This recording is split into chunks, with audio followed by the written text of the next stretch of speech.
review.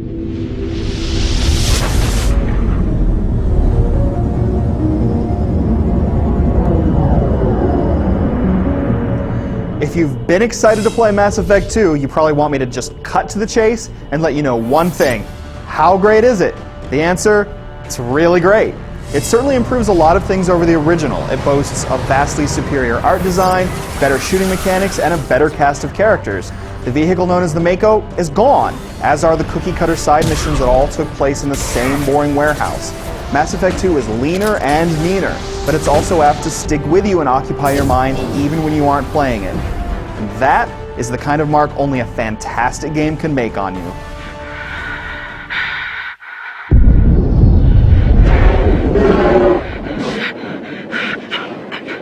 The exciting opening sequence and the first few hours of the game make Mass Effect 2's shift of focus clear early on.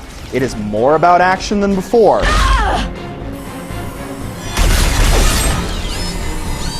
The shooting has been cleaned up a good deal, making the game feel a lot more feasible as a third-person cover shooter. As before, two teammates accompany you and you can give them basic squad orders. And of course, you can pause the action to perform specific powers. However, it's a lot more fun to play Mass Effect 2 as a shooter than it was before. Teammate AI isn't perfect, but it's better than in the original, and getting in and out of cover is much slicker. And the level design is much better too, giving you plenty of opportunities to move from cover spot to cover spot. Health and ammo are also treated as they are in a standard shooter. Health and shields regenerate now, and you pick up ammo from the battlefield. Medigel is used differently. It now powers the Unity skill that lets you revive your teammates. The cover system can get glitchy from time to time, and watching your teammates do stupid things, like standing up on crates rather than take cover behind them, can get a little frustrating, but if you wanted combat that stands up better as a third-person shooter, you got it.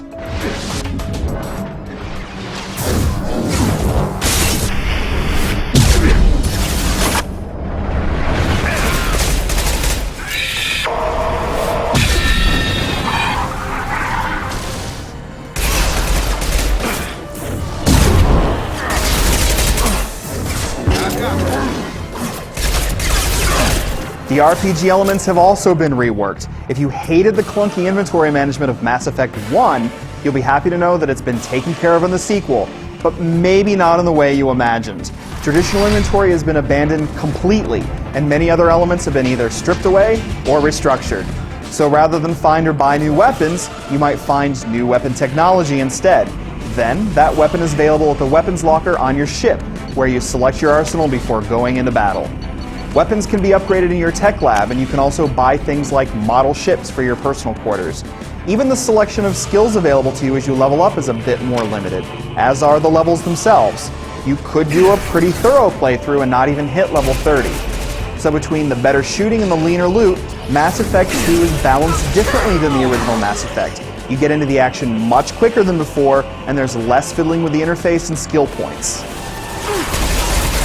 And yet this rebalancing in favor of shooting over character management works incredibly well. Why? Because Mass Effect 2 is paced faster and is darker and more violent in tone. You chose your side, Elnora, and you lost. Screw that bastard and screw you!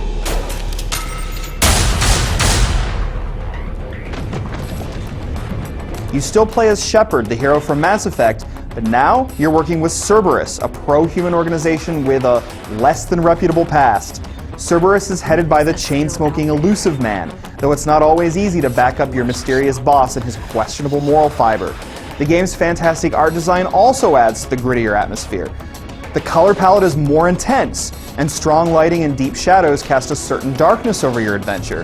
The technical problems of Mass Effect are gone for the most part, so there's a lot more artistry and originality to appreciate, and fewer technical oddities to distract you from those things. But just because there's more emphasis on the action, doesn't mean that Mass Effect 2 skimps on story and character. The plot involves the threat of the Collectors, a swarm of creepy robot locust things. The main plot lets loose a few surprises, but it's fairly straightforward. It's the characters that join you that make this adventure so worthwhile. Yes, you will run into people you knew from the original game, and no, I'm not going to tell you who they are and what role they play in your new adventure. But I can say that the cast of crew members and outsiders is larger and richer. Each available member of your team also sends you off on a personal quest. These quests are easily the storytelling highlights of the game, and characters that don't seem that interesting at first gain depth and seem much more fascinating once you pursue these missions.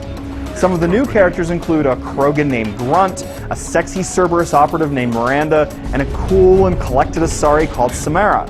The best addition, however, is a Solarian scientist called Morden. Yes, yes. His fast-talking, logical delivery makes him stand out, and he will both move you and have you in stitches. I appreciate you letting me down easy. No offense intended. Solarian reproduction different. Very little sex drive.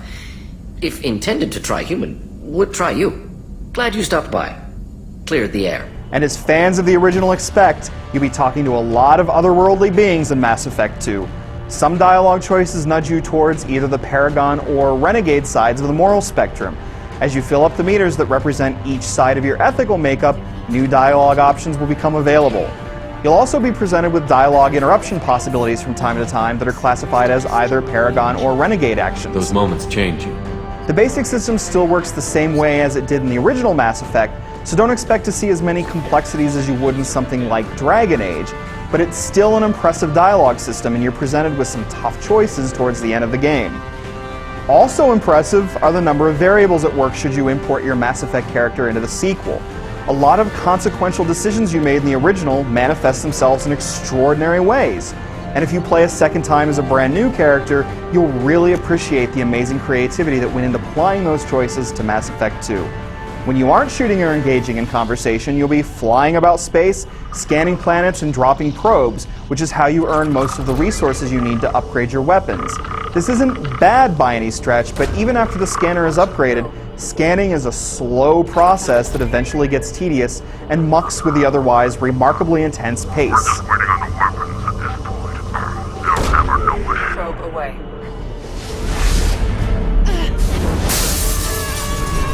But really, what this game nails is everything that's most important. A few small issues and bugs aside, Mass Effect 2 is a far more engaging experience than its predecessor. It feels like its own universe now, which speaks largely to a much improved art design.